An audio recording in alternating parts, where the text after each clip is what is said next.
Also speaking earlier, the French Prime Minister confirmed that the suspect, a Syrian gentleman, has refugee status in Sweden. Now, maybe some of you will think this is controversial and some people won't like what I'm about to say. But for me, what today proves, without any shadow of a doubt, is that the migration problem that is so often top of the agenda on this show clearly isn't just a British problem. And it isn't just a small boats crossing the channel problem either. I think most people now believe that the age where anyone can roam across different countries without checks or balances surely has to come to an end. We'll be discussing that in more detail in a moment. But first, joining me live to give us more information is Bénédicte Paviot, France 24 correspondent. Bénédicte, thank you so much indeed for joining us. Can you tell us exactly in detail what happened today? Yes, the first thing to say is that France is in shock tonight, not just the people, understandably, of Annecy in the southeast of France. In this picturesque park by the lake, a man understood to be a 31-year-old Syrian Christian actually barged in to this playground and clearly seemed to target very small children. He stabbed 4 children who are tonight in a critical condition. Well, 2 of them are in a critical condition. One of them is British. I understand that that child is 3 years old. The other one in a critical condition is Dutch. I believe that one is 22 months old. 2 of those children are cousins.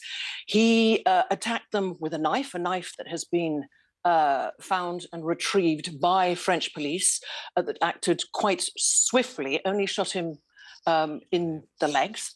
And an adult was also, he then attacked an elderly man who is in a critical condition as well. We don't know his nationality. When you listen to or watch the video, there are blood-curdling screams of the parents, the minders who were there. It's an area that attracts a lot of people from the town Annecy itself, and also tourists. All kinds of information is coming out tonight on French television. One of the TV channels, BFM TV, has managed to speak to a woman who says that she's his ex-wife. She's 26 years old. She's Swedish. She says that this man went to Sweden 10 years ago, that she married him 3 years ago, and she had and has a child with him that is 3 years old, a little girl.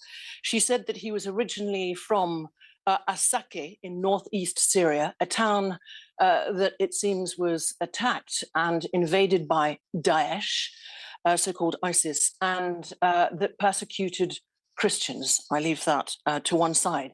Now, news that is shocking people above and beyond the tragedy, which it is, and the fact that, of course, President Macron, as the French Prime Minister, have condemned this, what he called an absolutely cowardly attack, is the fact that not only did he obtain Swedish refugee status or refugee status in Sweden, he applied 3 times unsuccessfully, it would appear, for Swedish nationality. It was refused 3 times.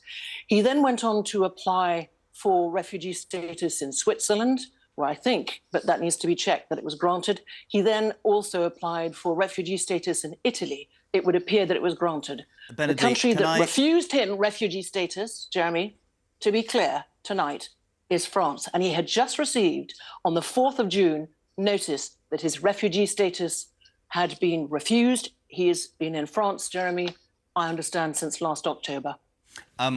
Listen, I was jumping in because of time, Bénédicte. Just one final question, and this will be dissected by news channels the length and breadth of this world. One could point to the fact that he hasn't seen his child for 4 months. He can point to the fact about the immigration issues. Migration is a topic in the United Kingdom that creates such discussion, such diversion.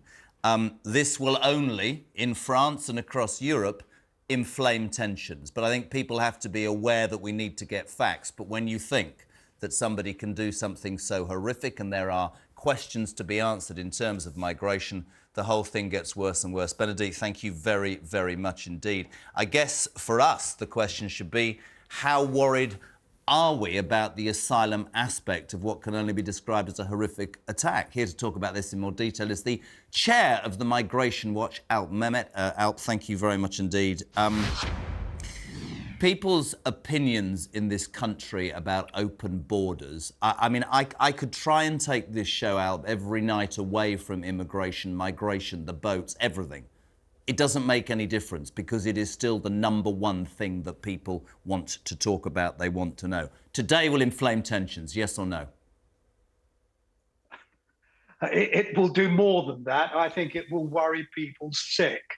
And the reason for that is that, frankly, had this individual managed to get himself into a boat, a dinghy, and come across the channel, there's every likelihood that we would have kept him here, we would have allowed him to stay here.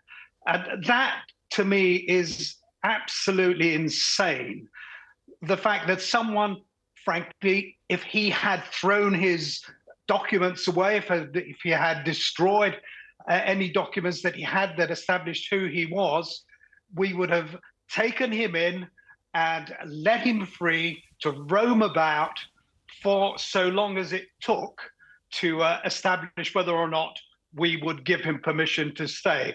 And even if we denied him that sort of refuge, we would still not get rid of him. That is why our asylum system, our whole system of control is in a total mess, and why the government needs to get a grip. Interestingly, and this just came to me whilst you were talking so eloquently about it, the frustrations in the United Kingdom are obvious to anybody and everybody. And we sit here every night and we talk about, you know, we've got to show that we're caring. We've got to close our borders and make sure we look after our own. And everybody says to me, you know, the Home Office isn't fit for purpose. Our processing system is a joke. It takes too long, blah, blah, blah. The French have always, to me, no disrespect to them, seemed to, you know, Britain's always the soft option, the last port of call, isn't it? Do you think that what happened today will strengthen the French government's, society even's response to a problem that is not just based in the United Kingdom, but as I said in the intro, people are free to roam all over the world, it seems now, with little or no checks. That is not a good look. Do you think France might harden its response? They will initially react and shout and bluster, but ultimately it will continue as it has done for years, frankly. Part of the reason for that, of course, is the EU. Now, you mentioned that this guy was from Sweden, where he'd been given refuge.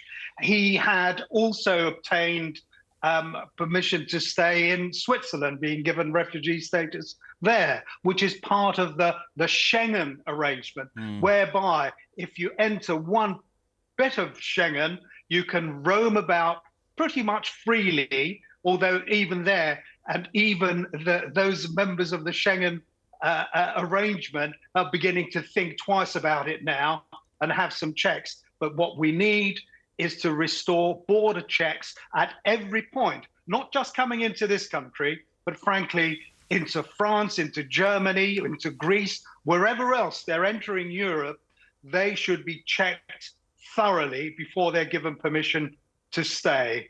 And if we can't do that, frankly, we may as well give up and say, anyone is welcome. We don't care who you are and what you're going to do. You're welcome to come here. Could not agree more. Now, I want to make this point. This is a horrific story that we will follow. We will continue to talk about throughout the next few hours, days and weeks. It's a horrific story. Young children attacked by a man, but naturally, because of the fact that he has refugee status, many people asking lots of questions. Alp, to just move on to something completely unrelated, I understand that you have a new report out today saying that the UK population on the basis of migration could grow to over 80 million. How have you worked that out?